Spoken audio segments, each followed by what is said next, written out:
Hey guys, it's Elizabeth. Happy Friday! So I'm posting this video on my channel, just like normal, and then I'm also going to post it as a video response to Chris Ware's latest video. Chris Ware is the guy who started Project 12, I don't know if you remember. And I'm doing that to hopefully maybe sort of be a part of Project 12. I don't know. The whole thing is crazy and I don't really think it's actually going to happen.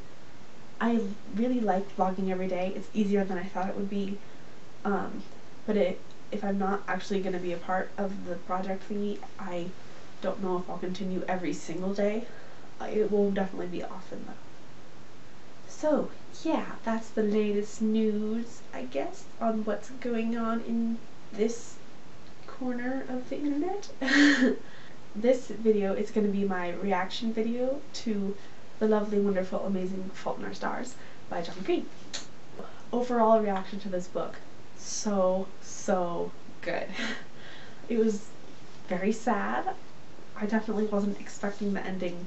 So this book is marketed to a teen audience, and I learned new words from this book, which almost never happens to me in any book marketed to a teen audience.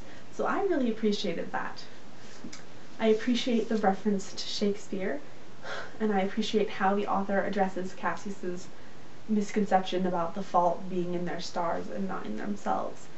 I love that there's a fictional book in this book and a fictional band in this book. And you know how hard it is to talk about this book without spoiling it? Ha! This is not easy. I want to talk about just one of the little metaphors in here. This is in chapter 1 on page 16 actually, and Augustus sits down next to Hazel and says, "We are literally in the heart of Jesus." And then Hazel responds, "Someone should tell Jesus. I mean, it's gotta be dangerous, storing children with cancer in your heart."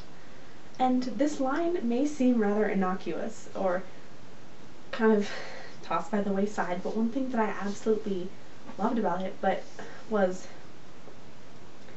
the idea from that line that holding someone in your heart and loving them really can be dangerous because you can be hurt, and which is why love is so amazing, because when you love something, someone, anything at all, it can be bittersweet, especially with people, because you can love someone but they can also hurt you, and so you open yourself up to a chance to feel love and joy and happiness, but also to pain. I think that connects to the rest of the book about how Hazel, I guess, stores Augustus in her heart, and then Augustus the same with Hazel, and they both know that they're going to get hurt, and that to love each other is a really impossible thing to do, because they both know that neither of them are probably going to survive, because they know what living with cancer is like. It's that reality.